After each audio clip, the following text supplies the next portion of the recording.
Well, good morning or good afternoon, wherever you are, and welcome to our second public event titled Intergenerational General Reflections with our honored guests, Graça Machel and Devaki Jain.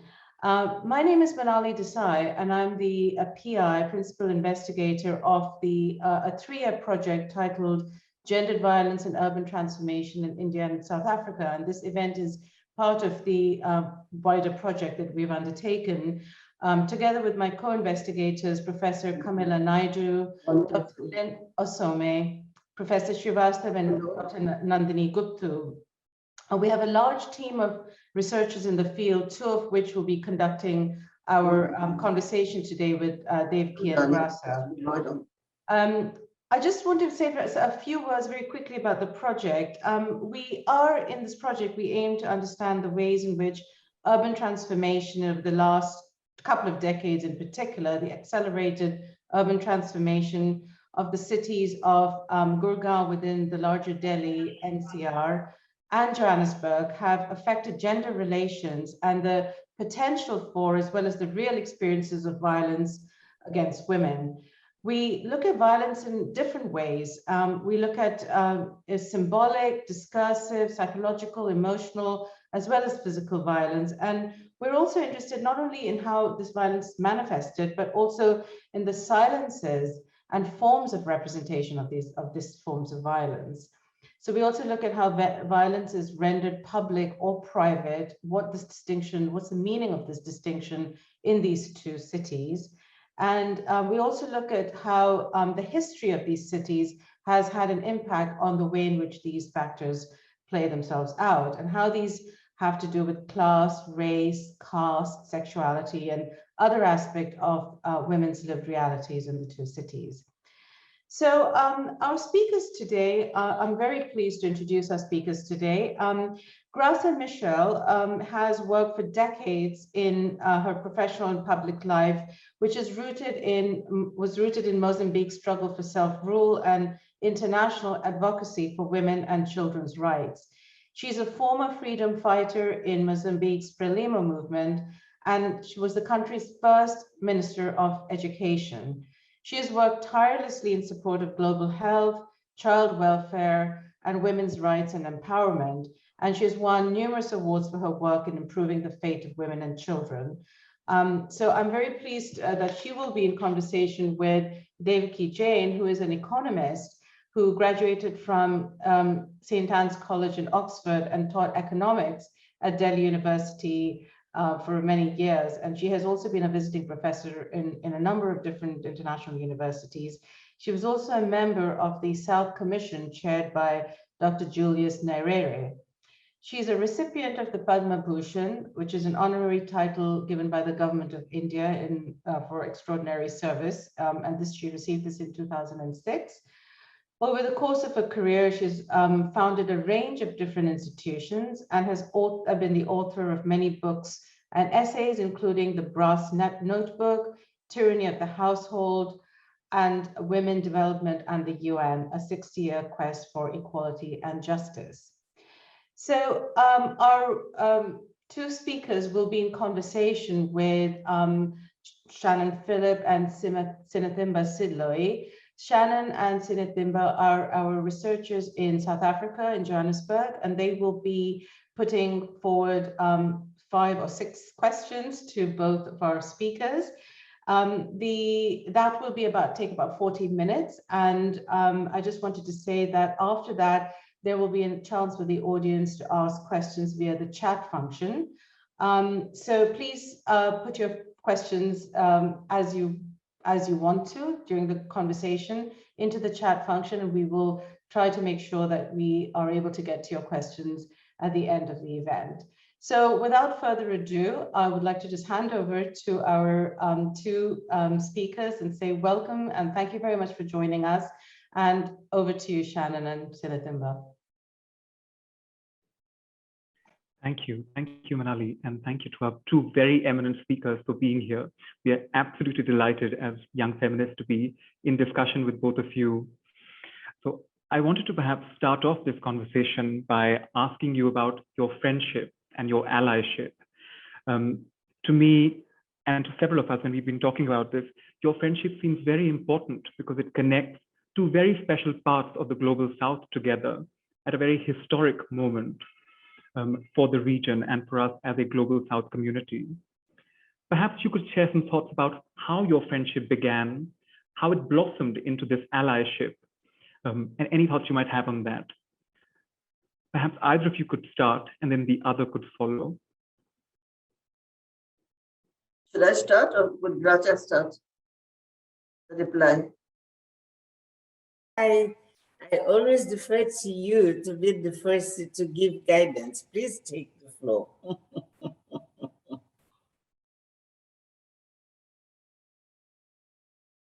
Should I? Yes, please go ahead. Yes. Okay. I mean, I clearly remember that Graça and I met as a meeting in Scandinavia, I think, the first meeting of the Eminent Persons Group that had been set up by the UN to investigate the situation with child soldiers after the wars in Mozambique and in Liberia. There had been so many child soldiers who were abandoned. So this was an Eminent Persons Group to look at the impact of war on child soldiers and suggest some ways of not only rehabilitating them, but getting them back to be young people again. So that's when I think it was some country in Scandinavia. And then afterwards, it got strengthened by a very sweet thing that my husband became the High Commissioner of India to South Africa. And when we presented credentials, one of the sweetest moments I remember is Madiba telling me, "Welcome, you'll be the first friend that my wife has in South Africa," because he was saying that Graça had just come, had not yet married, but they were there. She didn't have many friends, so I was going to be one of the friends. So that was really a wonderful moment with Madiba.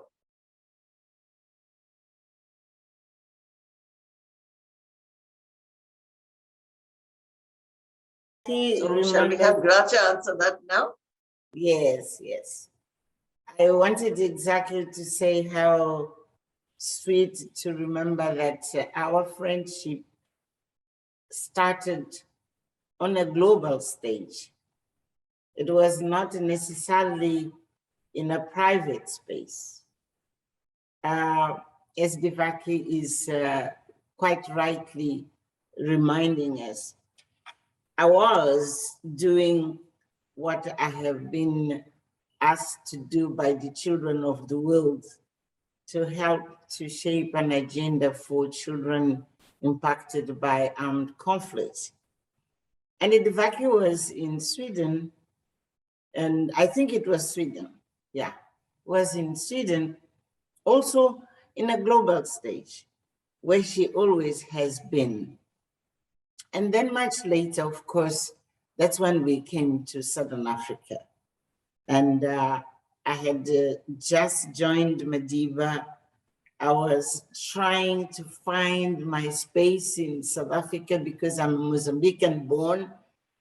And it was so gratifying to meet someone you have already a connection of mind and heart. It was not because I met someone who was at the embassy of India. I met someone I have ever since shared concerns, aspirations, struggles, successes, and sometimes frustrations, to feel that what we had believed we could be removing was still there. And then there was that beautiful blessing of having Mwalimu Julius Nyerere as the chair of the South Commission, which he very ably chaired, and Devaki was member of it. And because of my connection also with the Mwalimu Julius Nyerere, it was a space in which we connected and trying to shape ways of how the global South should position itself in the development of the challenges of human family. So ours is a friendship which was consolidated personally, of course, as individuals, but mostly because of the deep connection we have as minds and as hearts, and which until today, it is really able to break the distance. I haven't seen Devaki for years now. She's in India. But as I see her, it's as if we had been together yesterday and having a cup of tea. Such is, the connection between the two of us. And I want to thank you for having brought us together. I didn't say that at the beginning, but I have to thank you for having organized this and to bring us together. And fortunately, technology now allows us really to see the faces. We only have to find a way of breaking these screens and be able to give a proper hug. But it is gratifying to see you, Devaki. Thank you so much. And thank you, young people, for organizing this.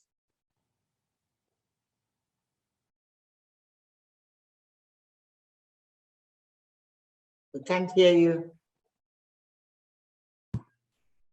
Apologies. Thank you so much, Ma, to the both of you for that heartwarming introduction. And it's an introduction that teaches us as feminists, as young people, to be intentional about our relationship and our spaces.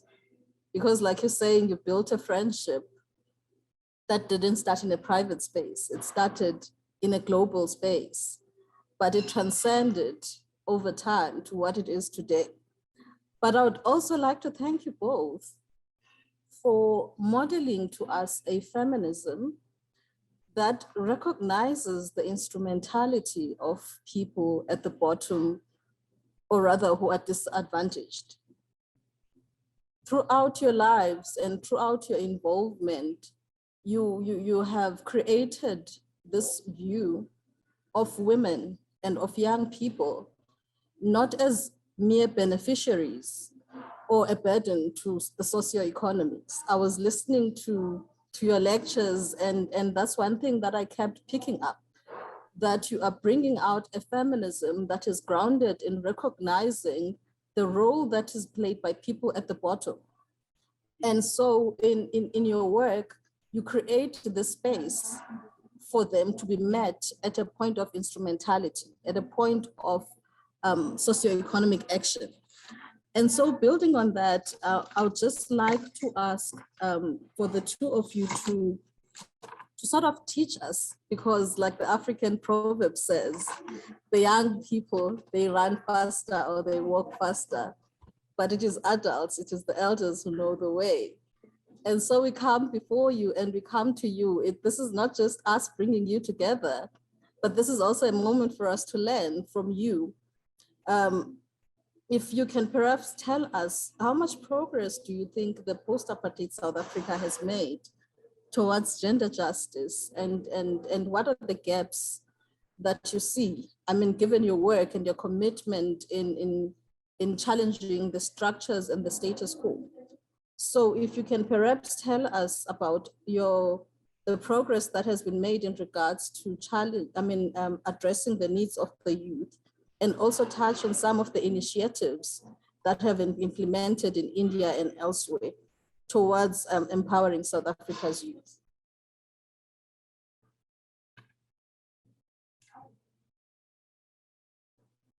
I would like to pick up where you said to recognize people at the bottom and say, for my experience and my life experience, it is not even a recognition. It is my own origin. It is my own being. I am a girl, a woman, an elderly from the bottom. So expressing and trying to bring up people at the bottom, as you say, it is in essence, I mean, amplifying the voices of who I am and the voices of the millions I come from and I am from. It's not only that I came from, but I am still from those. I'm just taking an opportunity to voice out what many perhaps will not have the platform, and whenever I take a platform, I'm absolutely recognizant that I'm just the face and voice of millions. So it's more than just recognition. It's just being, you know.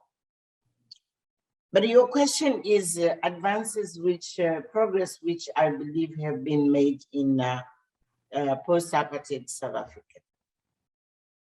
The first one, I think it's important to recognize that the liberation movement really played a huge role from bringing the struggles of our peoples in this part of the continent as also, if you can call it, feminist struggles.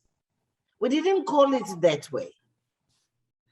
The word was not feminist, but from the onset, we recognized that there was no liberation which would not bring all of our people, in which women had to be, you know, equally at the center stage.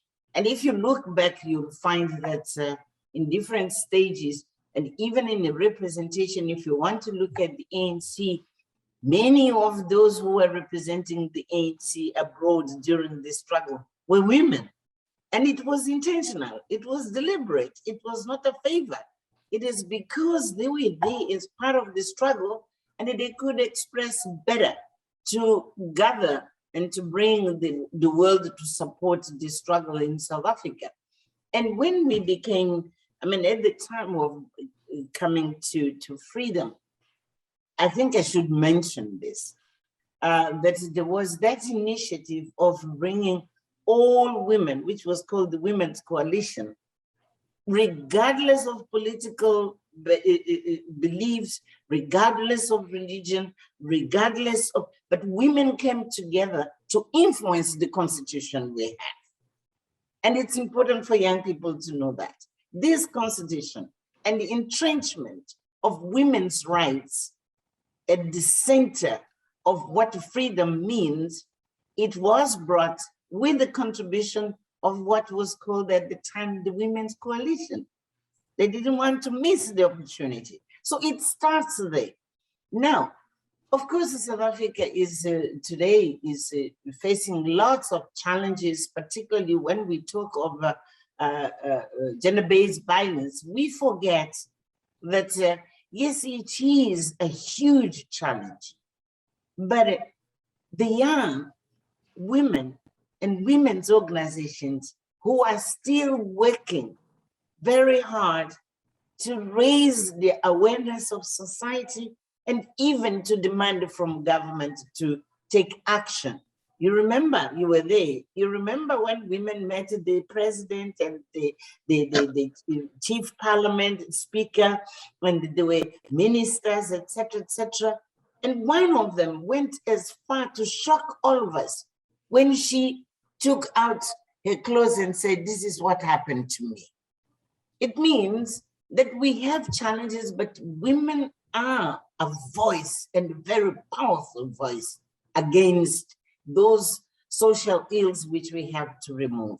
So the challenge, what I want to say, the progress, it doesn't mean that we have overcome, but progress is that since the time of freedom until now, women are at the forefront to lead together with the institutions which we created, to put the rights of women at the center of our political life, of our economic life, of our social and cultural life. So that's progress, that's progress. And I don't want to be fixing on numbers, of course, but you know But even in numbers, I mean, South Africa is one of the good examples to have women who in numbers, I mean, 50% in government, 50% in parliament. Why? It is because this feminist agenda is entrenched in the essence of being South African and of being in politics or even being in the economics. Now, the challenges are huge because it doesn't mean that having them there, we have removed all the obstacles. And I want to be short. You know where I feel we still have the biggest issue is the changing of the minds, is the changing of the hearts, is the changing of the behavior and attitude, which are amongst us in form of patriarchy. That's where you have, for instance, gender-based violence. It's because there are some men who believe that they own women. They can do whatever they want to women. That's patriarchal. That's masculinity, this toxic masculinity which we have. So while we have moved in legal terms, we have moved even in political terms to have policies, etc. The biggest change for me, it is at the level of individuals, of human relations, in partners, in families, in communities. That's the biggest challenge we are facing. I was too long, I'm sorry. Let Devaki now come in.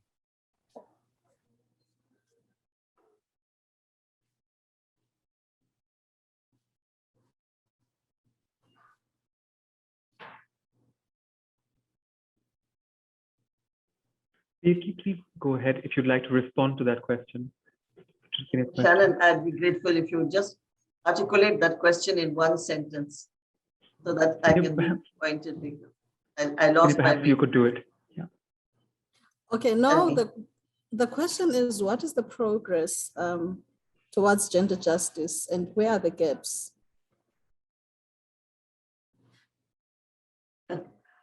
Well, you know, this word gender justice is such a package, such a portmanteau of pictures. But it's difficult for me to, after Graça spoke, I think she has really laid out the field much better than I can. Because for me, the first impression when my husband went to South Africa as High Commissioner and accompanied me, was absolutely amazing, the presence of women, because when we went to Parliament, so many women, and so there was a feeling that women were, because of the fact that many women had been very active during the apartheid. And Frene Jinwala was the first speaker, woman speaker in the world. So there was a sense that they had overtaken all of us, the African revival after the breakdown of apartheid, so that women had become very visible, powerful, MPs, so on. And many of them had been sent as ambassadors, and many of them were high commissioners. I remember so many of them saying, oh, I'm now in Cuba. She was actually a young woman who had been in prison. So there was a sense that they had arrived. Now, when you go to the deeper levels of what was happening in the shanty towns and so on, I've never felt, and this is maybe my lack of kind of understanding, I've always felt that in Africa, women have somehow been powerful, that they are strong, that they speak out. But the statistic doesn't always say that. But I think there is a very strong presence of women's power in various parts of South Africa, including the shanty towns. Because when they're beaten or hurt, their strength in transforming that into a creative outcome is something I used to be very proud of. So I think, though, that the youth have not been addressed properly. And I don't say that I know better, but I remember my husband and I tried very hard to bring easily doable livelihood programs into South Africa, because Those young people did not do well in school. They did not want to go into training programs. They were restless. One of the worst things that happened is when we went to visit the ashram which Gandhi had built, even as our car drove in, young men came and hit stones on it and said, go away. And then on the Gandhi kutir, they written, I hate Gandhi and things. They were really angry. And so he brought a number of ideas. He brought handlooms. Actually, the handlooms were imported from India and tried to put them in the shanty town, saying it's easy to do. And he brought towels from India, not the Turkish towels, but the handloom towels. Because if you want to do Turkish towels, such as thick ones you get in hotels, it's a lot of technology, but just weaving fabric, weaving towels, selling commodities which are consumer goods out of the multinationals. So I think that the youth did not get any kind of resolution of out of the unemployment and the disgust and the restlessness they felt, and they did very badly in school.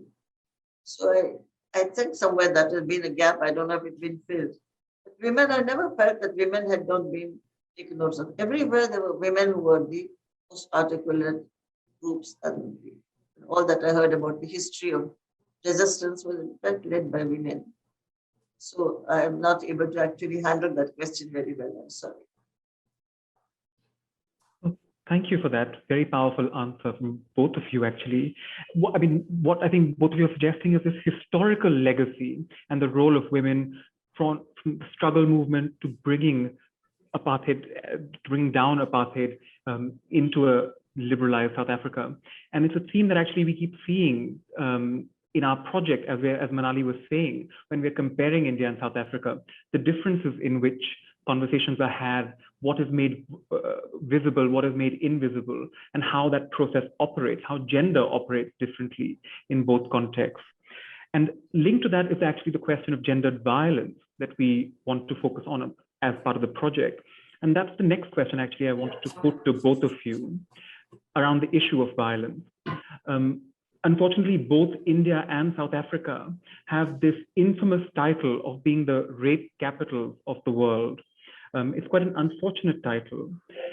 And I wonder how you might think about that and what reflections you might have on the issue of violence. You've talked about the historic legacy of it. Perhaps, yes, what reflections on this issue of violence, and more specifically, men's violence towards women, to call out the issue, as you said, Graça, as a problem with men. Yes, your reflections would be very welcome. Can I take on that first and then listen to Graça? I saw that question, you had sent it to me earlier also. Yes, there is violence against women, but I think that the response from both the women's movement in India and in some way the state has been quite remarkable. I think that there is a certain protective networking that's going on. I'm very impressed by what the Indian women's movement, especially the younger groups, are doing in terms of dealing with various issues related, I think, poverty, exclusion, unemployment, and things like that. And I know that the statistics show that there has been not only violence against women, but violence against children. And the economists like me, we tend to relate it to the fact that there is unemployment, there is hunger, there is deprivation, and there is a visible inequality. I mean, if I was a poor person in India, I would want to take a machine gun and just shoot all the big capitalists who are occupying big houses and keeping the industries alive. Such gross visible inequality in India, in housing, in food. Now, the fact that they haven't risen and had a revolution like some of the other countries, shows that there's something in India where people are slower in reacting like that. But I know I'm going away from your question about youth, but there's a broader neglect of gross income and wealth inequality. And income includes all the other aspects, housing, food, everything. You must have heard when we had the pandemic, when the migrants had to rush out of Delhi. I mean, the situation was enough to make anyone feel that we were a criminal country. You see, and then when they came back, so we have a very unequal economic group, unequal in terms of people.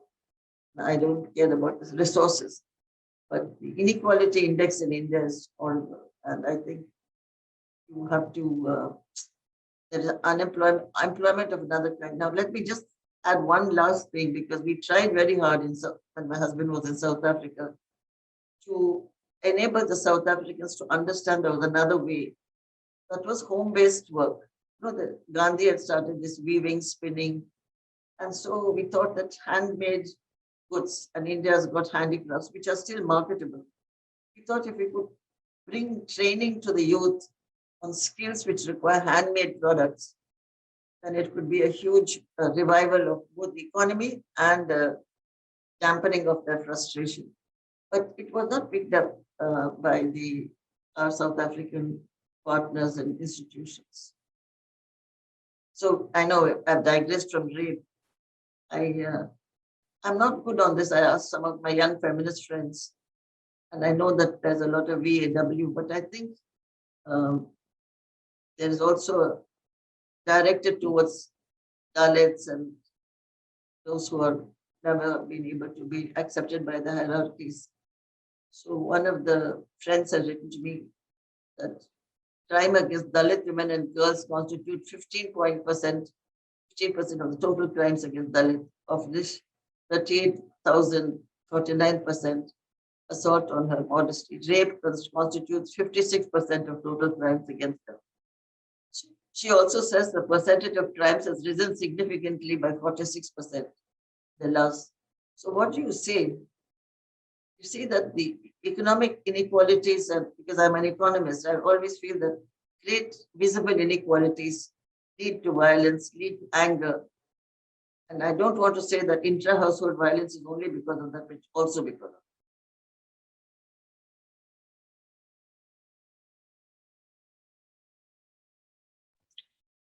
Yeah, Devaki has dealt quite rightly with the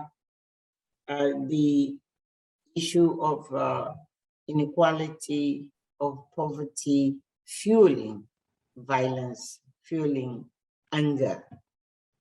And perhaps I will take another approach to why gender-based violence is so rife, but also considering that it is found everywhere, even in places where there's no much poverty, there's no much inequality.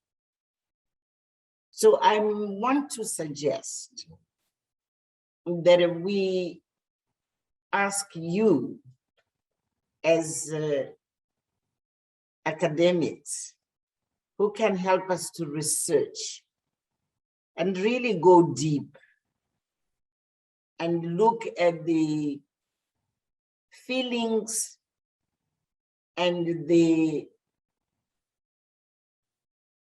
mind of those who are perpetrators, to say, what is it which takes them to look to a woman and to look to a child as someone they have to discharge, unleash their anger against, to the point in South Africa of taking women's women's lives.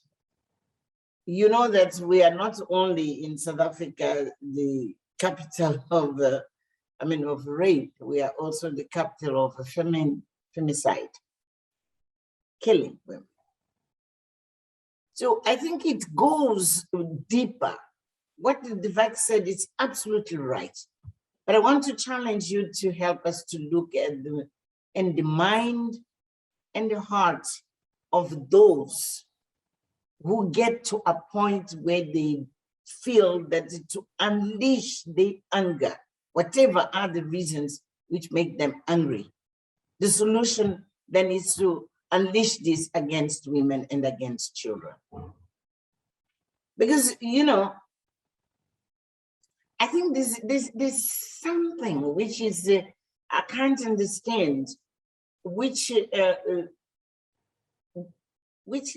tries to tell us that this issue of different roles in society, the role of women, or the place even, it's not even roles, but the place of women, the way women are regarded, the way women are valued, where they, I mean, human dignity is recognized and respected. That's the issue. Because these people who are perpetrators, they don't go out there and they unleash the anger, whatever, against other men. No, they choose women and they choose children who are the weakest, in this case of children, the weakest. Why do they go against the weak? Why they don't try to confront other women? I mean, sorry, other men. So these gender relations and the recognition of the dignity of the life of a woman as equal as the life of a man, I think this is an issue which you should help us to understand. Because as I'm saying, I know that the levels of violence against women and children are much higher in settings of poverty. But they do also exist, I mean, actions of violence against women, of killing women, even in societies which are not so unequal. So there's something else. That's what I'm trying to say. There is something else, which I do not know, I can't, I mean, describe here. And that's why I'm taking it back to you as researchers to help us to understand the mindset, the attitude, the way these perpetrators look at women. And we as society together harboring those people. You know, they live in our families, they live in our communities. So there's something of societal responsibility as well. And I would like you to go deep and perhaps in continuation of our debate to help us, you help us to understand so that we go to the root of the problem, while of course we continue to struggle for equality in society, equality of opportunities for women, for young people, so that they can make their livelihoods in dignity. That is important. It's one angle. I actually completely agree with Devaki, and I'm just trying to bring the other angle, which I'm suggesting that you should work on. I mean, I just add a footnote to that, though I know you have other questions. It's baffling, but it's not baffling also. That is, if you look at what's happening in our economies, I think in South Africa it's worse than in India. That's my sense, but I'm very sure. But there is such inequality. You know, somehow I'm gripped by the fact that economic inequality creates a certain type of anger, and then you have slums which are, the accommodation is not good. You have men and women and children come together. We're asking for trouble in not getting a greater leveled economy and leveling between people. I do think that people say, oh, you know, crime against Dalit women constitutes so much. It's crime against women, but I suppose there's more chance of being cruel to a woman in a less privileged economic settlement. But that's also not true. The crimes against women are happening in the higher income groups also. So it's a very baffling question, but I think we need to, as Graça says, there is a link between poverty, inequality, and crimes against women. and maybe us pushing for an economic solution, which is probably not adequate.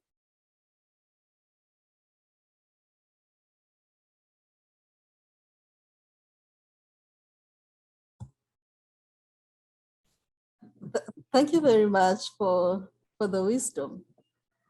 I like this challenge that we're being given. And I think that is one of the reasons why we're here, the challenge for us to think and also to look and to search deeper into the minds of the perpetrators. And I think even after this, this webinar, it's something that we need to sit down and talk about, Shannon, even as we go through the study, where we are looking at gender-based violence in Alex as well as Sandton. And rightfully so, as you are both pointing to us, it's not unique, or rather it's not only found in disadvantaged spaces.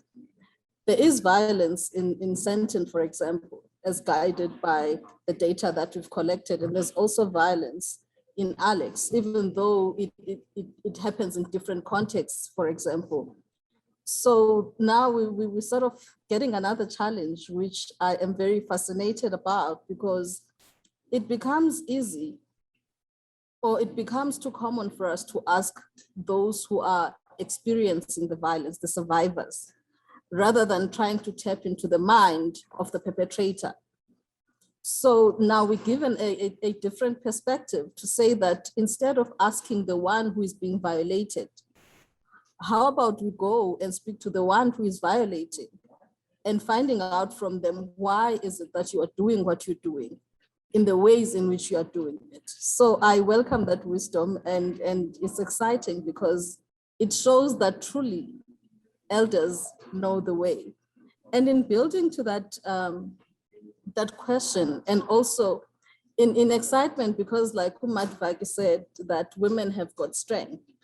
I would just like to find out, in this context of violence, as we're doing these studies to establish why this violence is occurring, how can we as women build safe spaces for each other?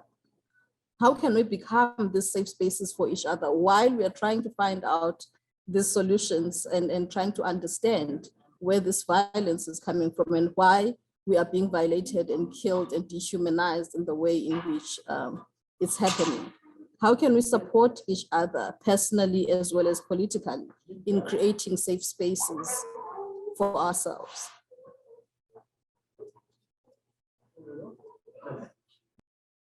Graça, you go first.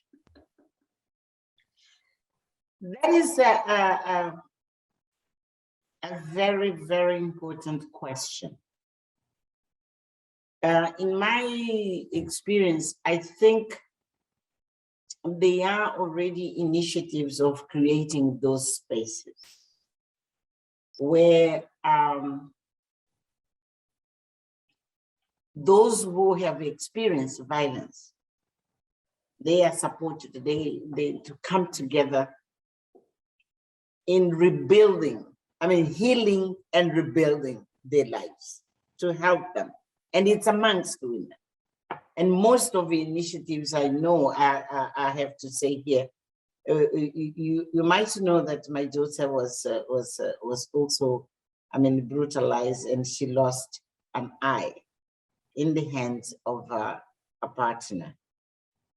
She was seeing somebody at the time.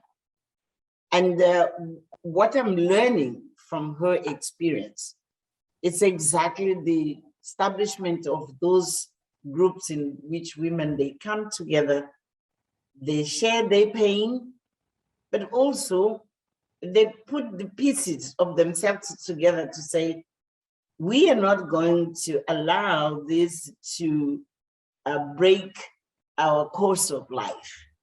So how do we heal the wounds, but at the same time, we continue to build on strengths we have within ourselves now to carry on with life? And most of the cases I have come across with, they become extremely powerful in the sense that it comes from experience. So not only they connected to one another, but they share with others how, for instance, you should read the signs of someone who can become violent, because they look back and they say, perhaps I saw the signs, but I didn't give them much attention until the moment then violence was unleashed against me.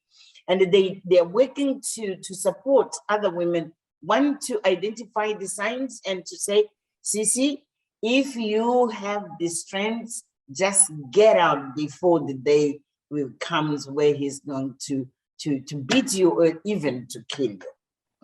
But it is also what is coming as support groups. In those support groups, it's not only those who have been violated. And in fact, I'm in the process of establishing a network of mothers who have children who have been, also violated. Because as a mother, you take a lot of it, of what has happened to your child, and it affects you tremendously. You become, even if you are not strong enough, you become a different person. So I'm also in the process of, with other mothers. How do you deal with this? How do you feel? And how do you support your child? But at the same time, as a feminist, as I am, in my work, to really create now formal spaces. And I'm coming to this now. You know, Mozambique now is in conflict in the northern part of Mozambique. And my organization, one of the things we are doing there is exactly to organize, we call them safe spaces for women.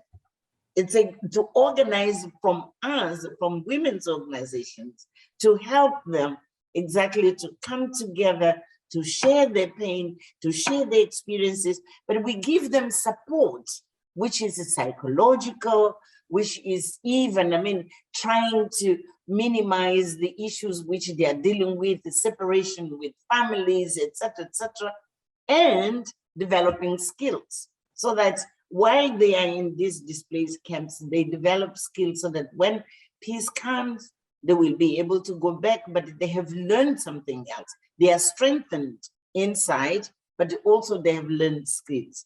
And what is important, what we are learning, is that these groups of women who are coming from different places, in fact, they are becoming a network, which one day, when they go back, they come from different districts, and we are hoping that they will continue to communicate. But this is a formal process of supporting others. But I believe what you are asking with this to be a safe space for each other. It's what we are doing here with Devaki. This is a very safe space for me, for her, to be with her, to communicate with her. Because you know what? It's like even in what we are trying to do in our social commitments, etc., when you share with someone, you have that connection of heart and mind, you become strengthened. And you know that there you can open up, there's no-go areas in what you can raise, what you can discuss with others. So I think connecting and having this sort of a really identity with certain people, it helps you to be strong. It helps you to be strong. You know, Devaki is a widow, and I'm a widow too. You know what I mean? And it's safe for us to talk to each other. This is what I'm trying to say. So there are these safe spaces individually, but there are also safe spaces which we have to create socially to support those who, for different reasons, really they have been through terrible experiences. And some of us who are outside those experiences, we need to create formally those spaces. We need to give the resources, the human resources, to help those women, to be together, to heal together, and to empower one another together. And in those processes, they tell you then what they would like to learn, what they would like to become in future. And whether you have spaces, you have means that connect with other institutions And I don't want to be long, but we are trying through my institution then to connect some of these young women. I mean, to go to training institutions where they are going to professionally to strengthen themselves to be able to take up their lives. So there are different ways of the safe space, as you can say. But you, I mean, Sinethemba, you also have to create your safe space with your generation. Precisely because the world continues to be very tough for young women. Very, very tough. It's still very tough. So you have to develop those kind of networks, whether it is in academic space, whether it is in family space, whether it's in religious space, in which you share and you empower one another and you can move together, because no one is going to remove all these challenges we face alone. But if you do it as networks and you connect with one another, that's what has helped us. I mean, Devaki is Indian. She is an academic, you know. She has written books, etc. I never wrote a book except one on war on children. But she is a wealth of wisdom, and that wisdom has to influence other women, not only in India, in South Africa, as we are speaking now, but across the globe. And she becomes a safe space for other women. You see what I'm trying to say? Okay, I'm too long, sorry. How can anyone challenge the point that you're making, that women's collective coming together gives them so much strength? I mean, there's all this business of feminist consciousness raising, feminists meeting each other. Right from the beginning, it has been argued that when women come together, they create that sense of strength for each other. And so in many government programs also, we bring women together to, but there's a little negative there when we continuously say that women should come together and they should take credit, that we are in a sense marginalizing them also, that we think that they are the ones. I'm not saying anything which is different from what Graça is saying. I'm just saying that yes, collective consciousness is important. Spaces are impossible because in our countries, already people are stressed for accommodation, for housing, and literally living in slums and drains. So women creating spaces physically is difficult, unless of course you have institutions which have open halls which say you can come and meet here at no cost. All that can only be done by the state and maybe some high-profile women's organizations. Because it is true that, for example, in India, women do meet with educated women, young women, feminists, gay women. There's a lot of interesting meeting together happening in India, in my opinion, but I am so old and so far away from what's happening in the field. I can't vouch for it. But that's from the very beginning, the feminist movement has said that collective consciousness, meeting together adds. But space, if you mean geographical, I mean, housing space, halls of space, that of course is a different issue altogether. That requires the state to give. And I think in some places there are, but most of the time in the villages, they would probably meet in panchayat and things like that. But space is not easy in terms of built up space. But space is easy in terms of open space.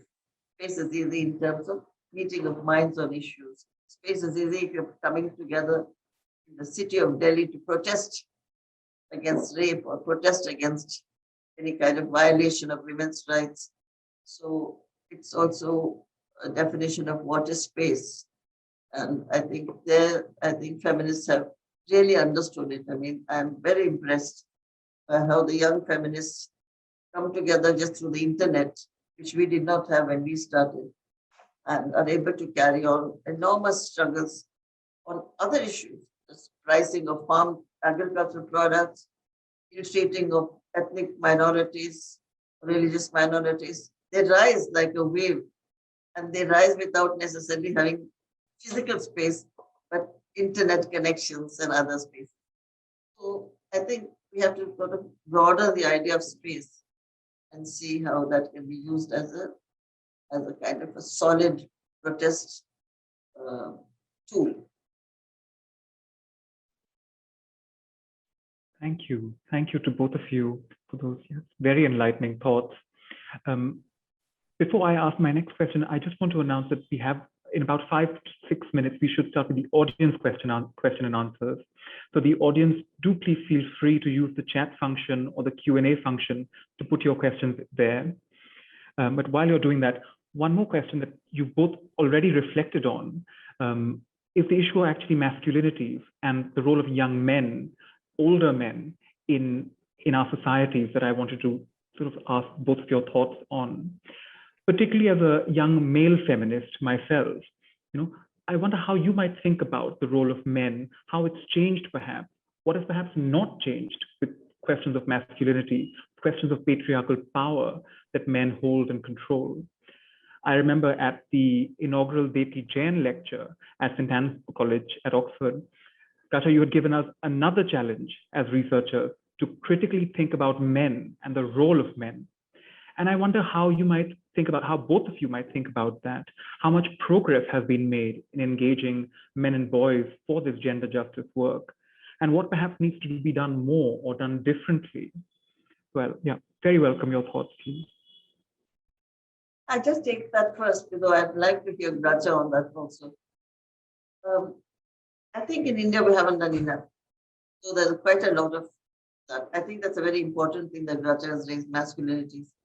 There are now many agencies which are being funded by the Gates Foundation and others at international, which are looking at masculinity. So I think there is concern, there is understanding that this has to be looked at in our countries. But I don't know why you said global south. I mean, I don't care for that categorization, global south, global north. There is, of course, I would like to say former colonies, continents like Africa, Asia, characterize us with something more specific than global south. That distracts from what you can do in terms of continental comparisons. For example, we don't know much what's happening in Latin America, but I find that the feminists in Latin America are extremely strong, articulate, and brilliant. So men and masculinities in different countries, in different classes, that is economic classes, also need to be looked at. So I just withdraw a good comment. I'm just criticizing your question. I wonder what Graça thinks. Well,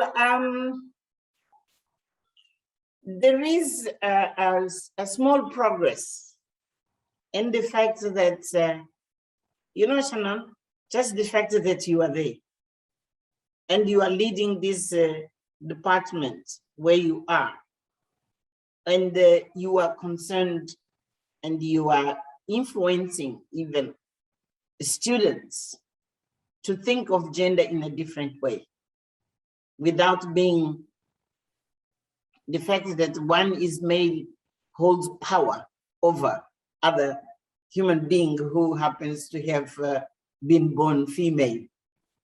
Just the fact that you are doing this, it's progress. Because I will look back and say perhaps 20 years back, we wouldn't have this kind of institutionalized, and even in academic space, to think about these issues and to try to understand them better, and understanding then offer to society sort of a roadmap of what can be done. There's also some organizations, at least in South Africa, I know of men who are really taking up very seriously. And they say, hey, my brother, being a man, it means something different. And precisely to dismantle, the power which inadequately is being put into a human being simply because he was born a male. Because that's the problem, it's to dismantle that connection with power. I mean, male and female, it is simply nature. I mean, human family to reproduce itself. someone has introduced this issue, this idea of power over others along generations. And this is what we have to dismantle. But what I'm trying to say, there are already organizations by men who are working on this to build what Devaki is quite rightly, I like the word of collective consciousness. Exactly, to build a collective consciousness of, you know what, because I'm female, I'm not less than anyone, absolutely anyone. To build the consciousness of women themselves, but also you build the consciousness of men. And they meet one another in a space of respect, of valuing each other. So your question is, what is the progress? The progress is that at least the debate is open. It is open in society and is open even in academic terms. But it's still too small, I have to say this. It's still too small. That's why we started our conversation saying that the levels of gender-based violence are extremely high, are unacceptable. It's because this collective consciousness, which is growing, is still in its infancy. It's still too small to counter the toxic, behavior of those who have been socialized in that space in which they believe that they are more than anyone else. So my challenge to you is, I don't know how many universities, whether it is in India, in South Africa, in Cambridge, Oxford, wherever, how many universities do have departments like yours? If you do know of those who do not have, it is your responsibility to encourage them to take up the challenge as well, to establish this, so that we will have the social movements which are coming, but also sustained by a better knowledge of what is behind it, what is fueling it, but also to know how, because you can help us to bring experiences here and there and to share them how we can do better. And so that it is, I love it really, the collective consciousness is broader and broader, and it becomes the attitude and the behavior of millions of us. So yeah, that's how I would like to say at this point.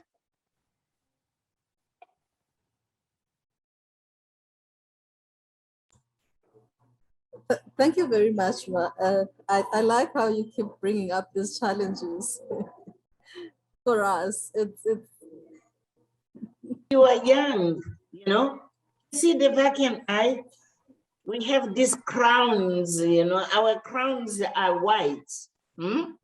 So we have to be sure that you are taking up these challenges with better tools than ours. Devaki spoke of social media. So you can connect with the millions in 1 minute, right? Yes. We didn't have much of those in our generation. So because you have better tools, use them, those tools, and make sure that you really build these movements which are changing, are transformative, so that you will get old in better society than ours. No, thank you very much. I really appreciate your direction. Like I said initially, I love how your feminism has practical steps. It has practical guides. It's not just about theorizing about what is right and wrong, but we are also getting these nuggets of wisdom that tell us where to from now, where do we begin? Because those are some of the questions that we often have. You know, sometimes we do this research and we come up with these problems that we have identified. But now the question becomes, where to from now? Where do I begin? So I really appreciate how you are giving us that direction of where we can begin. We have, I think you've touched on the issue of women's economy, but I would like us to go a bit further or a bit deeper into it by reflecting on women's participation in the economy, as well as their financial autonomy. Some progress has been made in India and South Africa, in terms of that. Like you rightfully said, we see women who are incorporated into these public spaces, in women in places of power, CEOs in parliament, and so on and so forth. But I would like you to sort of reflect to us what practical steps still need to be taken at policy, at program, as well as academic level in order to increase this participation of women, but not just participation in terms of visibility, but also one that changes the status quo, so that we are not only visible in these spaces, but there's also a shift in the structural foundations of inequality. That is a big question. I'll start because I know that the Devaki will be much better, so she will close. Just to give you the information that the Graça Machel Trust focus specifically on women in the economy. And you'll be surprised and to say, but why you are not so much in political space? Because I know there are lots of organizations who continue to work in participation of women in the political space. But there's very little of organizations which are really focusing on economic empowerment of women, and even this issue of financial, autonomy, as quite rightly you put it. So what we do is really to work with women in small scale and medium scale, to want to understand what are their challenges, what frightens them. If they want to grow their business, and so that their business can be sustained. So we begin by knowing in which space they are now and what they would like to know and how they would like to grow. And guess what? The first issue which comes up is confidence. It's for them to be confident and to know that what they are doing, it's right and it can be done. But they are processes of just building confidence individually, but we also make sure that we work with them in perspective of becoming a network. So we have been training these women, and if you like, one day we can send you some of the testimonies of what they say about the training they've gone through. But our training is not only of knowledge of how to do your business properly, how to have your booking, etc. These all things are important. But you need to understand how the economy moves, what that world, so that they don't feel frightened in terms of, I belong to that space. I'm not supposed to be in the margins. I have to be at the center stage. So we do the training, which is helping really to build the confidence, but also skills and networking, opening markets for them, bringing very successful people to talk to them. So our training is of 12 months. And in those 12 months, it's a sandwich of learning and coaching, And it is small yet, it's still small, but we think it's the way to go. You can't expect women to grow their business and to be with those other big businesses who have been there for years without a specific support and without really coaching and without facilitating the opening of space for them. So the same in financial, and one of the initiatives we are engaged in now, more than training, we are now going to establish an investment fund, so that yes, they can know more, but they have to find a space in which they can increase the financial, autonomy to make their business grow. So we do in two directions. Precisely because we recognize that it's not going to happen on its own without a movement in which you focus in building their confidence, building their skills, opening spaces for them to interact with one another, but also to interact with those who have been successful in the business. Ask me 5 years from now, darling. Ask me how successful it has been, okay?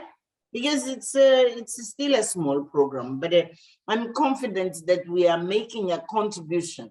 And like us, there are many other initiatives like that. What I want to tell you is that no one will tell you that it will happen on its own just because you have policy. And you ask in South Africa how many funds which have been announced, and the people women do not tap into those funds because they don't know how to, you see? So you have to help with the how, so that they will take it and they will own it and they will fly with it.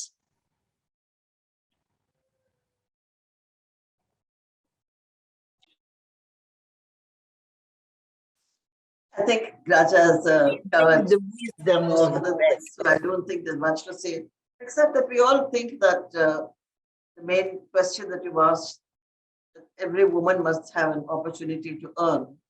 I really believe that paid work is the most first brick on which a woman can stand. That is one. But there's a whole lot of other issues that women are doing work all the time, but it's not counted, or it's not valued, it's not paid. And what about girls? In a study that I did when I first entered this field of women, I found that young girls of 9 to 12, in fact, even 6 to 11, were doing a whole lot of work in farms. They were milking cows, they were carrying hay, and I think you can see that in Africa also. Really, the burden falls on the girl and not on the son. But of course, India has got this very strong son preference. I don't know about Africa. So nobody can challenge what you're asking, that every woman should have a chance to earn, and maybe a money wage rather than what is called payment in kind. And it does make a difference definitely to her status within the household. Because an earning member immediately gets a value that a non-earning member of the household doesn't get. So women's employment has been on the agenda from both nationally, internationally, on the feminist movement, and it has not reached what it should reach. And that's possibly not just because of skills, but I think there is not enough offers of employment in the government's policy. But there's another evil that is happening also, that is women are stereotyped to certain jobs. You must have heard that garment factories are dependent on women. And you must have heard stories both about China and India. The garment factories are really prisons where women are punished if they don't even go to the toilet for more than 3 minutes. So this sex stereotyping or gender stereotyping of certain economic tasks has also been a great punishment for women, that women can do that, but not this. So even in farming, there are some very stereotyped roles that only women can do. So in those tasks, women, the wage is much less than in a male dominated task. So, but let us go back to one proposition. If every woman who is adult can bring home a wage or an income, it definitely shifts power relations within the family. So that's that axiom, I would say. But does every woman, for example, India, get a chance to earn? No. But do we doing something about it? Yes. We are fighting for more employment opportunities for women. It's an interesting point, but another aspect of it is wage equality. So I think in India, there's a big program for employment of what is called a rural guarantee program. If you are living in India and you want to earn, you have a right to work. In that, they've given equal wage to men and women. So I applaud India for that. That in the construction of roads and so on, under this particular program, not in the private contractors program, the government program, men and women get the same wage for that, what's called public works. It's a good thing. I think that's part of the result of feminist struggle as well as a certain ethos in India. It is difficult nowadays for people to remember Gandhi, and it's not a very popular memory either. But in his program, he had an income for every household and every woman inside the household. So handmade goods, weaving, spinning, carving, and these were given at the home. And there used to be this business of supply the raw material and pick up the product. So it's called backward forward linkages. That was Gandhi's program for giving full employment in India, but it didn't work out for various reasons. But there are ideas that we can use, but certainly women earning a wage is a very important idea that we should pursue for all of our countries. Thank you. Thank you to both of you again for those fascinating and really powerful insights. We have about 15 minutes left to the end of the webinar, and perhaps we could move to the audience questions and comments that are there. So I would ask the audience members to keep their questions and comments coming so that our panelists may respond. I'll start with one comment and a question that's come from Anu and Omogolo, and they are both around the question of violence. And they're both raising, actually, Anu is raising the issue of caste and religion as two factors of leading to violence that we could talk about. And Omogolo is specifically asking, what questions are we neglecting that impedes our efforts to critically understanding critical intervention? So perhaps those two themes and perhaps that question of religion and caste, if you had any reflections on that, and this idea of what we are neglecting perhaps that impedes our efforts to understanding critical intervention. Shannon, I know that you know more about this than I do, but it's a reality, no? That is, caste-based violence is one of the well-established phenomena in India.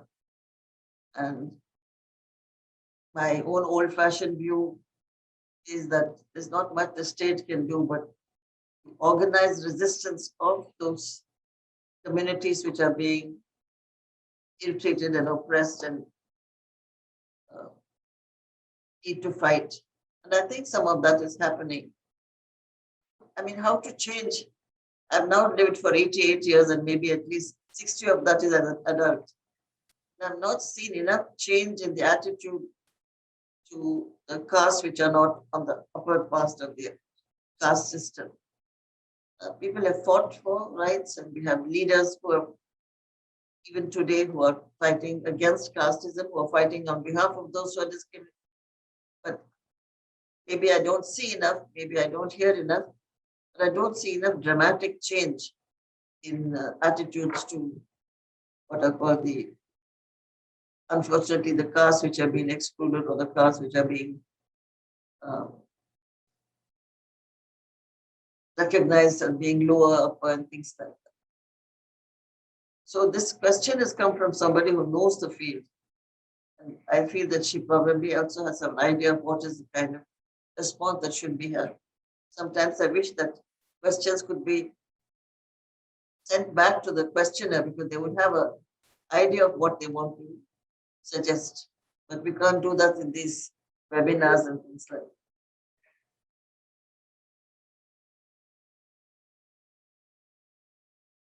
One more question.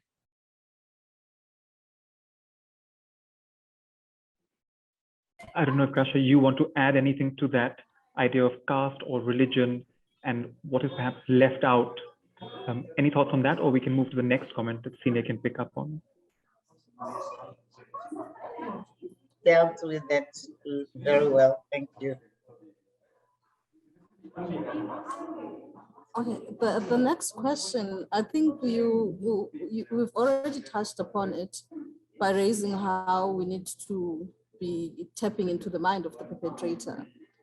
So I think building into that, the question is then, what questions are we neglecting that impede efforts to understand critical interventions towards gender-based violence and femicide in South Africa?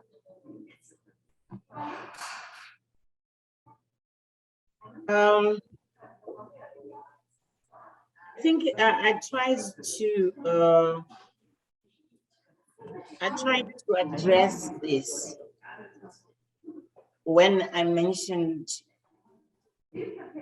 one, that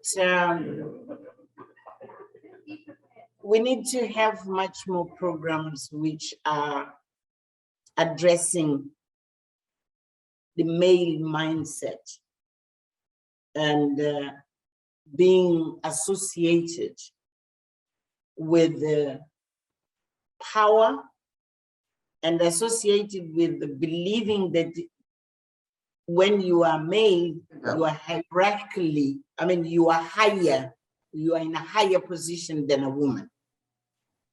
I think we need to challenge this much more strongly. I think we need also to even go deep into, in many South African societies, there's this initiations programs in which young men are infused with the belief that tradition, and the tradition which established these differences of places in society and roles in society, which put women in a lower space. I think we need to challenge those traditions. There are positive things which tradition might teach you, but on this issue of the position of women, all traditions are failing women in that sense, because they really put a woman in a situation where she believes that she has to be inferior and a man has to be superior. And we need to, it's one of the aspects I think we have not been addressing properly. And it has to do also with religion. It's connected with the religion, because there are some religions which are saying that story that a woman is the rib of a man. I don't want to be controversial, but I'm just saying some religions as well, they do emphasize. And I just want to say one thing, which just when I say this issue of roles can be different in society, but they don't have to be necessarily to indicate that there are roles which are more important than others. And if I want to say this, it's like, a doctor is a doctor, and the role of a doctor in society is to heal people. An engineer is an engineer. It's a different role. Build the roads, build houses, whatever, right? And you as an academic person, you'd have different roles. But no one tells you that you are less than a doctor or you are less than an engineer because you are academic. No, we need those different roles in society to complement human activities, but it should not establish the categories of superiority and inferiority in different roles. No, they are all necessary. So the female and male are necessary, but they are not necessarily to say that there's one who is more than the other. And I don't think this debate is very clear. We tend to focus more on, because I don't want to repeat, but I'm just saying there are aspects which have to be explored and debated much openly to change. One, to empower women to just be so grateful that they were born women, just to feel so good of being women, and not allowing anyone in any circumstance, a woman, to be, treated as small, to be treated as small. And we need to build this in our young women, particularly, our girls and adolescents. We need to build this. At the same time, we need to tell our young men, So we need to do, it's a societal transformation of thinking and action, which we need to move on. And it has to be a movement, a broad movement. It cannot be discussed in groups of 20, 50 people. It has to be an open, very open and broad debate on this. So I don't think, if you ask me what are things we are neglecting, I think I touched on this. The poverty and all those things we do know. But there are these other aspects which I don't think we are dealing with them very strongly, openly, and broadly.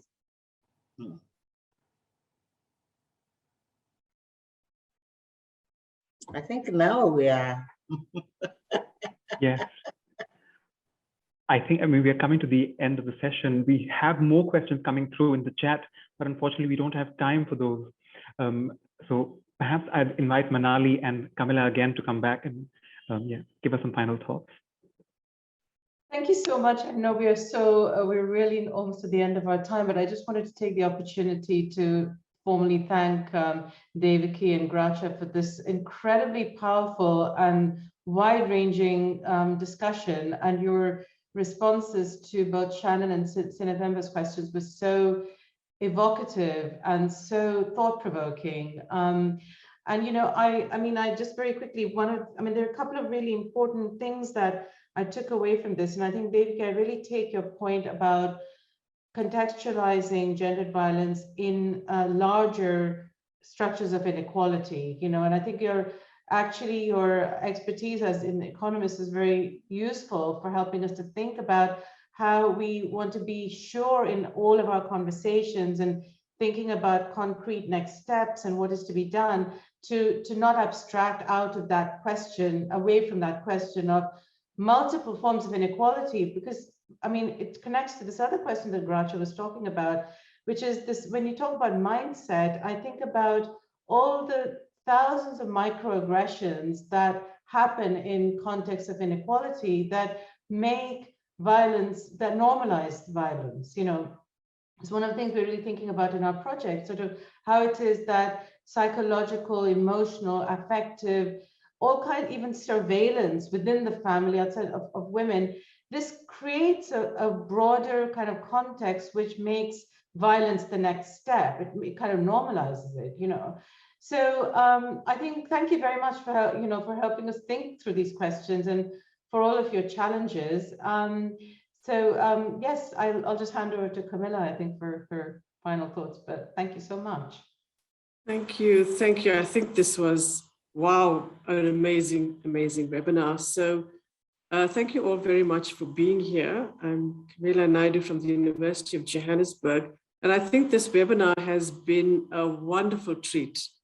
We are very glad that we managed to bring together our two amazing and esteemed speakers, Graça Machel and Devaki Jain. I think we can correctly welcome you in the African tradition as Mama Graça Machel and Mama Devaki Jain. We are really pleased about our headlining of Intergenerational Feminist Reflections. In recent years, we've almost had disconnected conversations. The conversations of the struggle generation has been often about lamenting the collapse of integrity and democracy and the failures of the state. And separately, we've had conversations from the youth on the dilemmas of the present, inequality and violence and economic insecurity and unemployment.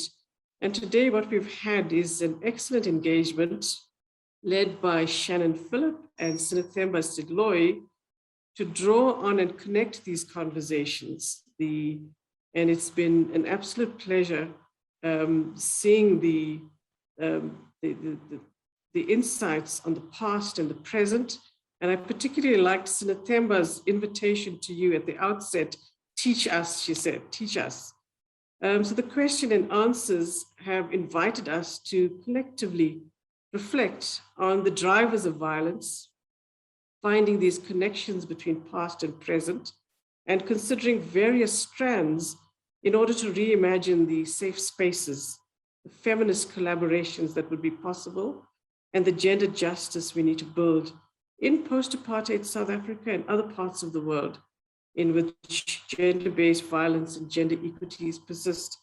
I'd just like to highlight some of the special things. There's been many things that you've said that will leave us with a lot to think about. But I liked the connection between feminist and liberation struggle that was referred to, the women's increasingly powerful voices in addressing and leading the struggle against GBV and the securing of rights generally, and the invitation to explore the complex causes of GBV. We do recognize economic factors, inequality, which we need to explore further, but you also said go deeper, look at the embedded realities, look at mindsets, and look at mindsets of perpetrators as well. And I think we take the point about needing to create capacities to support healing and rebuilding in the current moments.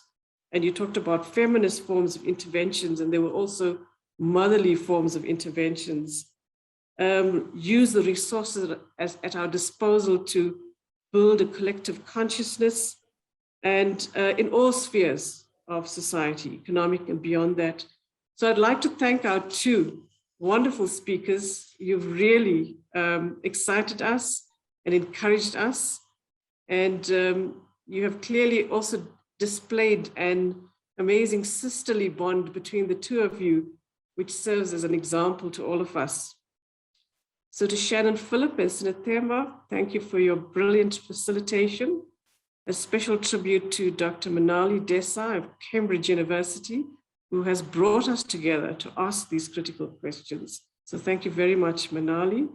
And for her excellent organizational efforts, I'd like to thank Ellen Manali, and also acknowledge our collaborators, Lina Somi, Sanjay Srivastava, and Nandini Guptu, all part of this project. And to our audience, we appreciate your attendance and your questions. And if you'd like to learn more about our project, which looks at urban transformation and gendered violence in India and South Africa, please check the GendV Project website and keep an eye out for future events. You can also look more specifically at mylifeourstories.co.za. Thank you very much for joining us, and have a great afternoon.